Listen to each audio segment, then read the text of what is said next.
Alors aujourd'hui on va s'intéresser à un petit village provençal, mais pas n'importe lequel, il s'appelle Vauvenargues. Et son histoire, eh bien, elle est complètement liée à l'un des plus grands, des plus immenses artistes du XXe siècle. C'est un peu la question centrale, non? Comment est-ce qu'un nom aussi énorme que tout le monde connaît, comme Pablo Picasso, a pu finir ses jours et être enterré dans un tout petit coin perdu comme ça? La réponse, elle est là, juste derrière les murs d'une vieille forteresse. Et voilà le fameux château de Vauvenargues. C'est donc là, c'est vraiment ici, au pied de la montagne Sainte-Victoire, que Picasso est venu chercher un refuge, loin, très loin de l'agitation de la Côte d'Azur qu'il connaissait si bien. Allez, on plonge un peu dans cette histoire. Pour vraiment piger le truc, il faut revenir en arrière, à la fin des années 50. À ce moment-là, Picasso, il sent qu'il a besoin de changer d'air, de trouver autre chose.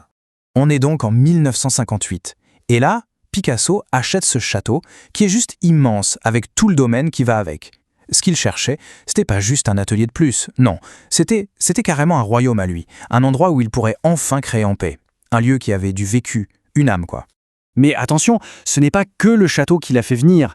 L'environnement même de Vauvenargues, c'est quelque chose. C'est une vraie force de la nature, avec cette montagne iconique qui domine tout le paysage. Le contraste est juste frappant. D'un côté, on a la puissance sauvage de la Sainte-Victoire, ce paysage qui a littéralement obsédé un autre peintre de génie, Cézanne, et de l'autre, on a le côté tout intime, tout cosy, d'un village provençal typique. C'est vraiment cette dualité-là qui fait tout le sel de Vauvenargues. Et l'élément clé, c'est sa géographie. Le village, il est niché sur ce qu'on appelle le versant nord. Concrètement, ça veut dire quoi? Ça veut dire moins de soleil qui tape direct, des températures plus basses et du coup un côté un peu plus austère, plus secret. Rien à voir avec le versant sud, beaucoup plus connu et touristique. Et quand on regarde les chiffres, ça illustre parfaitement ce qu'ils appellent un climat méditerranéen altéré. En gros, les étés c'est chaud, c'est sec, c'est la Provence qu'on imagine, mais alors les hivers, là c'est une autre histoire. C'est bien plus froid et humide que sur la côte. Les températures moyennes, elles flirtent avec le zéro. C'est un environnement plus dur, c'est sûr. Mais peut-être que c'est ça aussi qui inspire, qui sait? Parce que bien avant que Picasso n'arrive et ne laisse son empreinte, Vauvenargues avait déjà toute une histoire très riche qui tournait déjà autour de ce château et d'une famille assez illustre.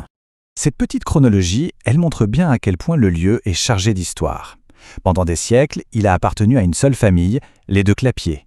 Ce sont eux qui ont transformé cette forteresse du Moyen-Âge en une belle demeure seigneuriale. Tout ça, c'était bien avant que ça devienne le sanctuaire de Picasso, évidemment. Et l'héritage de cette famille est tellement ancré que même aujourd'hui, l'identité du village est encore liée à eux. Tenez, par exemple, le blason de Vauvenargues. Eh bien, il est directement inspiré de celui des de Clapiers. C'est quand même un signe fort de leur influence qui dure encore. Et ça nous amène à l'autre grand nom du village, Luc de Clapiers. Mais tout le monde le connaît sous le nom de Vauvenargues, tout simplement. C'était un écrivain, un moraliste du siècle des Lumières, et même un ami de Voltaire. Du coup, le village a cette double casquette assez unique, à la fois littéraire et artistique. Bon, maintenant, faisons un saut dans le présent. Voyons un peu comment ce village, avec tout son passé, vit aujourd'hui, au XXIe siècle.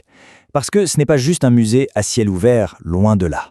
À peine plus de 1000 habitants. Ce chiffre, il dit tout. On est vraiment à l'échelle d'une petite communauté très intime, à taille humaine, où les liens se font au jour le jour. On est à des années-lumière de l'anonymat des grandes villes. Mais attention, petite taille ne veut pas dire village mort, au contraire. La vie du coin, elle s'organise autour de ses commerces, de son cabinet médical, d'une saison culturelle. Il y a même une école qui porte le joli nom d'école du moraliste. Bref, c'est un tissu social qui est bien vivant et qui doit aussi, bien sûr, gérer les réalités de son environnement, comme ces fameux comités feu le laissent deviner. Et oui, cette réalité-là, elle est au cœur de tout. Cette phrase, on la trouve sur le site de la mairie. Ça a l'air un peu administratif comme ça, mais en fait, ça cache une vraie inquiétude, la peur des feux de forêt.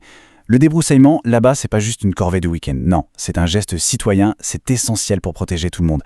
La nature incroyable qui fait le charme de Vauvenargues, eh bien, c'est aussi une menace permanente. Et ça, forcément, ça soude les gens. Donc, pour résumer un peu tout ça, Vauvenargues, ce n'est vraiment pas juste le village de Picasso. C'est beaucoup plus que ça. C'est un endroit où plein d'héritages différents, l'art, la littérature, l'histoire, la nature, se croisent et s'entremêlent. Cette comparaison, elle résume parfaitement la double âme du village, en fait. D'un côté, on a le penseur des Lumières, et de l'autre, le grand révolutionnaire de l'art moderne. Deux géants que tout semble opposer, et qui ont pourtant trouvé tous les deux, dans ce coin isolé, quelque chose d'essentiel. Et aujourd'hui, le village assume complètement cette double identité. La preuve, c'est la maison du grand site Sainte-Victoire. C'est vraiment le symbole de cet équilibre. Un lieu qui célèbre à la fois ce paysage à couper le souffle et toute la richesse culturelle qu'il a pu inspirer.